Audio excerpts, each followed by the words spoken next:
This was a weird week in the world of AI. 1 week ago, the US government forced Anthropic to cut off access to their latest model, Fable. And I think ever since then, the entire AI community has been holding its breath, waiting to see what would happen next.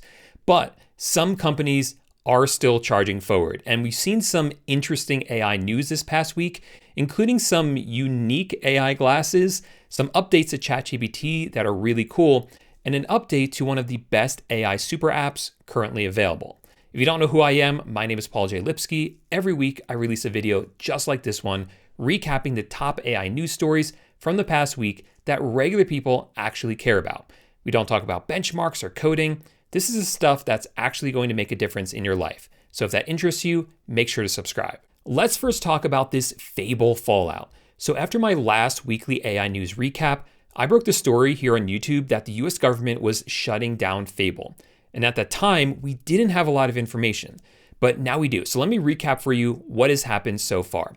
A few months ago, Anthropic announced that they had created a model called Mythos.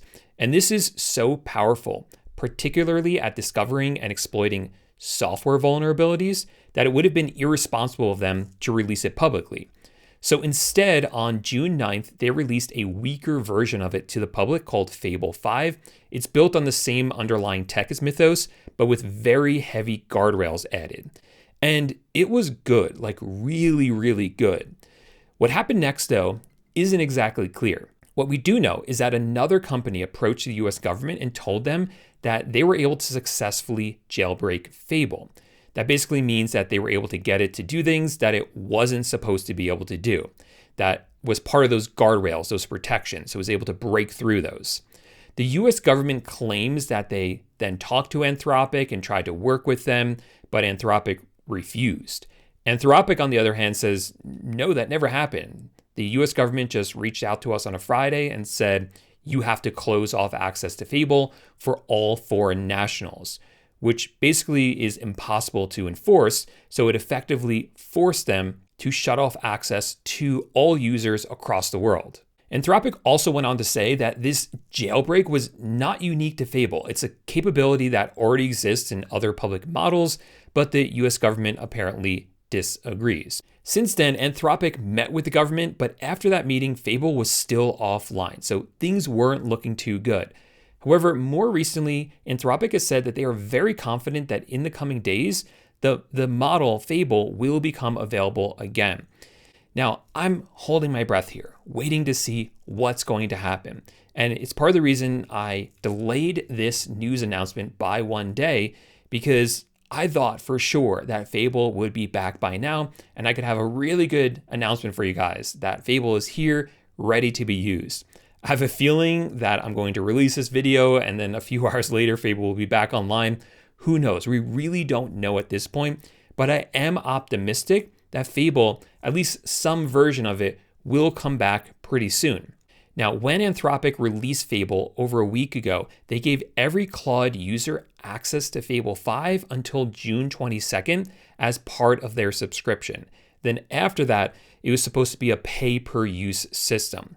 My guess is if we get back access to Fable, they're going to extend that window to allow us to use it and try it out because we didn't get to use it over the past week or so. But the bigger story here, I think, is that a lot of people have woken up to a hard truth.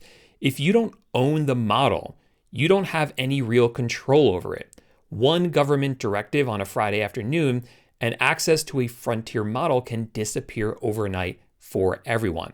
This has sparked a noticeable push towards local models, which is when you download a model onto your computer and run it directly from there. You don't need any internet connection for it. Now, I don't totally disagree with that at all. I think local models are the future and it's something we should be paying attention to. But I think for a lot of people, running local models on their computer, it's not going to be as easy or polished as a lot of people are making it out to be. And certainly not as good as using big cloud models, even the ones that are available from companies like Anthropic and that haven't been closed off. But it's estimated that the best open source models that you can download only lag behind top frontier models by 8 to 12 months. So this is absolutely something worth paying attention to, because it's very possible that in a year, Open source models will have closed that gap and are going to be good enough to run on your computer and good enough that you're going to be happy with the performance that they're going to give you. So if you're interested in learning more about local models and you want me to make some beginner-friendly videos on easy ways to get started with them, drop a comment down below, let me know, and I'd be happy to make a video like that for you. All right, let's move on now and talk about the AI gadget of the week. This is where I show you some really cool or interesting new AI hardware. And this week we have to talk about the Snapchat spectacles. These are them right here. And these are basically a computer for your face. What's great about them is that the capabilities of them look incredible. So you can see a demo of it right here. Someone is trying to find a place to eat. They pick a place on the map, and then it shows them how to navigate them. All this is floating in their field of view. And the coolest part is there's no external hardware. Everything is built into the glasses. The battery, you can navigate it just by pinching with your hand, similar to an Apple Vision Pro. And so it's all in one. The problem with this, though, is this is what they look like. They are super chunky. And so this has gotten the internet totally divided. Most people look at this and they say, there is no way I am going to wear glasses that look like this. They are huge. They look funny. And once they announced this, a lot of investors were very worried and there was a sell-off of Snapchat stock. Now, on the other side, there are plenty of people who are saying, you know what, they don't look as bad. This is the CEO wearing them and maybe he doesn't have the best face for them.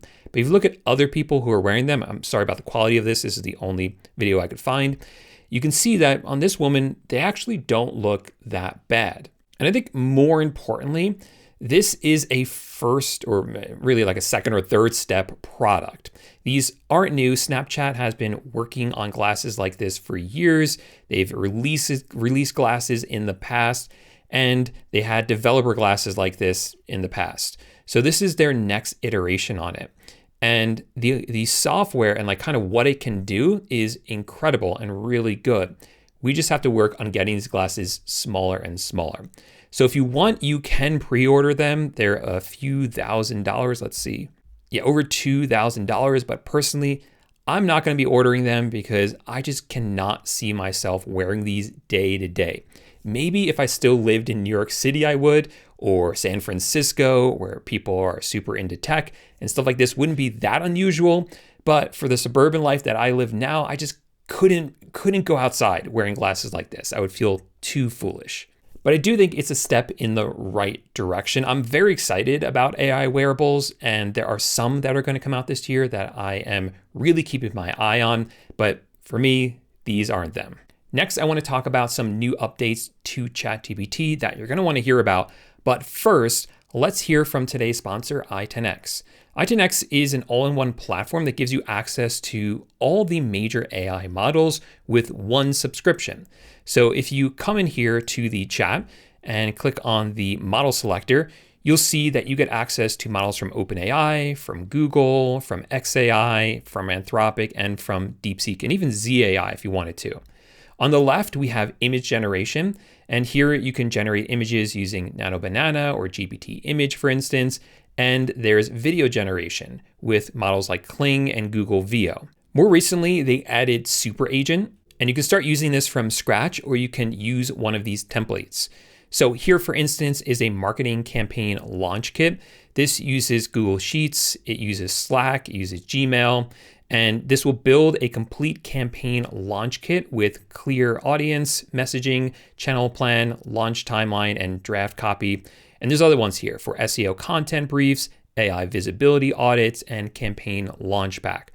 But you can also set up tasks yourself directly inside the Super Agent chat here.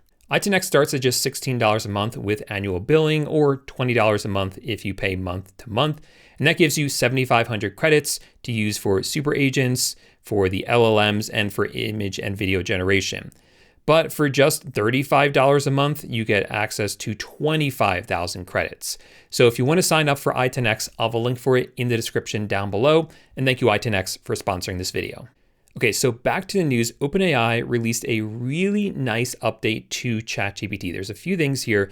The first thing I want to show you is now when you open up the app and you go to take a photo, it won't take up the entire screen now. It just takes up this very small window. It looks so nice, very clean. I haven't seen any other AI chat do this yet. For instance, if you open up Gemini, you notice it takes up the entire screen like this. Or if you open up Grok, same thing with Claude. So the way that OpenAI does this with ChatGPT, I just think looks so clean and so nice.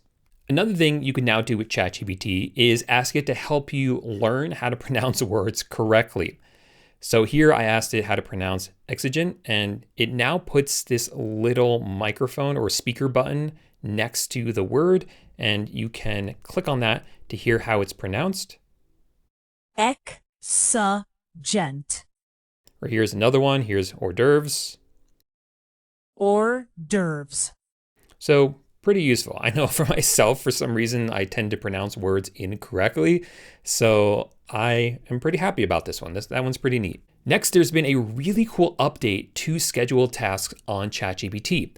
So in the past, if you wanted to schedule a task, they all had to be date or time based. So you could say run a task at the same time every day, or maybe once a week, run a certain task.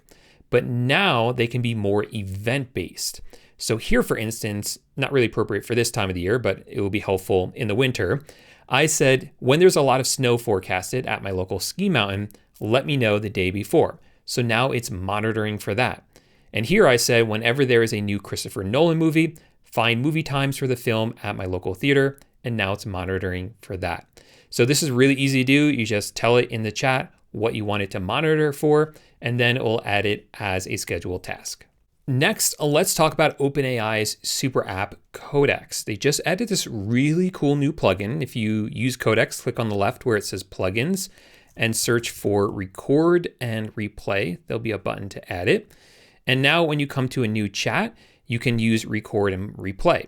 What this does is when you run this, it will actually record your screen. Of course, you first have to give it permission. It's not just going to do it on its own. But you can see here it is now recording, and I can show Codex what I want it to do for me in the future. So I can click around, okay, I'm going to chatgpt.com, and then I'm going to go to apps, and then I'm going to see if there's any new apps here. And so then I want you to do that every day for me. So then once you're done recording, you can press stop, and now it's looking at what happened. So that's a little bit of a silly example, but from that, it will then create a skill that you can use anytime. So then when I run that skill, it's always going to go to ChatGPT, look at plugins, and see if there's anything new. So super helpful because now you don't have to type out your instructions ever again. You can just hit record and show Codex the exact workflow you want it to follow next time. Really awesome. Next, let's talk about what Google has been up to. So they released a new Google Home speaker. This is it right here. I think it looks really nice. And this is built for Gemini. It comes in all these different colors. They all look really nice. And of course, you can talk out loud with Gemini Live. So you don't have to use it from your phone. So if you find yourself talking with Gemini a lot, asking it a lot of questions using Live, and you want to be able to do that without your phone, this looks like the best solution for that. This already exists, Gemini, in the existing Google Home speakers, but this looks like it will work a lot better. As for the Gemini app itself, there's always been this microphone right here where you can dictate into Gemini. That has just had a major improvement. It now works in over 70 languages. You can mix languages, so you can switch languages halfway through the conversation you're having. And it's not going to interrupt you. It's going to wait for you to finish talking. There's also been an update to AI mode on Google search. So as I'm sure you know, if you come over to google.com and you click on AI mode, you can ask a question and have an AI answer it, a Gemini Flash answer it for you instead of getting your typical Google responses. But now you can have it monitor things for you, kind of similar to what we just looked at with ChatGPT. So here, I don't know why I keep using this example, but I said, let me know when Christopher Nolan releases a new film. And so now in the Google app on my phone, it will let me know when he releases a new film. Now, I tried this out a few days ago. I asked it to let me know when a trailer for a new movie I was excited about was going to drop. That trailer dropped and I never got a notification. So I don't know if it was just like such a super niche film that it didn't pick it up, but I don't know. It's cool that it exists. Hopefully it will work for other stuff besides my example. There's also been an update to Google Vids. Now, not a lot of people know about Google Vids, but this is a platform where you can upload videos, you can generate videos and put them into this timeline to actually edit them. I have a whole video I made on this. I'll have that linked in the description down below. But there's been an update to this as well. You can now take your Google Slides and turn them into videos. You could do this in the past, but now you get a lot more control. So it actually shows you each slide of the presentation and the AI voiceover that's going to be added to that slide. You can even choose the voice over here on the right and turn animations on and off. So really cool that we get more granular control of turning Google Slides into a video. There's also been an update to Google Flow. Flow is a tool that you can use to generate images and videos. You can, of course, do that directly inside of Gemini, but this gives you a lot more control. And if you're going to be making a lot of images and videos, I think Flow is a lot better. So what is the update? Well, now when you choose video generation and you use the latest model, which is Omni, you can choose a start frame, an image as a start frame. You weren't able to do that before. So here I generated 2 images of this like mechanized unicorn. So this is just an image. And then I had to turn that image into this video. Right, so super awesome because this gives us a lot more control over the videos that Omni makes because we can make sure that the start frame, that start image is exactly the look that we want before we have Omni turn it into a full video. And then finally, there's been an update to Pomeli. Pomeli is a marketing tool. You can use this to create these different social media campaigns where it will actually create assets for you that you can post on like Instagram, for instance. So once it creates those assets for you, you can automatically publish them either into Google Ads or now directly to Instagram. Next, there's been some announcements from SpaceX. If you don't know this, SpaceX, Elon Musk's rocket ship company, also owns xAI, which is the creator of Grok. But SpaceX also just acquired the AI coding startup Cursor. Cursor is another super app similar to Codex and Claude Cowork. So this is the race now. We want to see which company is going to build the best super app. Already we have Codex, we have Claude Cowork. Google has made anti-gravity, however, it really lags behind the other two. And now we have Cursor as well. And it does look very promising. I haven't spent a lot of time with it yet, but if you want a full video on Cursor and maybe how it compares to something like Claude Cowork, let me know about that in the comments section down below. The other update is that Grok just released a new video generation model. It's called Imagine 1.5, and this produces better quality videos faster. Now, so far on my channel, I haven't talked about Grok too much, but tomorrow I will be releasing a video comparing Grok to ChatGPT. So if you want to know which one you should be using and want to see my thoughts comparing both of those, make sure to check out tomorrow's video. And finally, let's talk about the meme of the week. This is where I show you something funny from the past week in the world of AI. So after the whole shutdown of Fable, a lot of people were also looking at other companies in other parts of the world outside the United States where they don't have the regulation from the United States government. And in Europe, the only real AI company is Mistral AI. So there's been this meme going around that they are going to introduce a model called Le Chaton Fat, I believe is the way you would say it. I'm not quite sure, but it's represented by this fat cat. And this went totally viral. And a lot of people started believing that Mistral was going to release a model called the Fat Cat, I believe it translates to. That's not true, but they are going to be releasing a new model this summer. Yeah, so I told you, this is a weird week in the world of AI. From ugly AI glasses to fat cats. I think everyone's just sort of lost their mind waiting to see what would happen with Fable and Anthropic. So if you want to make sure you stay on top of the latest AI news that matters, make sure to subscribe to the channel. I'll certainly be keeping you all updated on all this stuff happening with Anthropic. And otherwise, thanks so much for watching the video. If you have any suggestions for things to cover in future videos, let me know that in the comment section down below. And then I'll see you in the next one. Bye for now.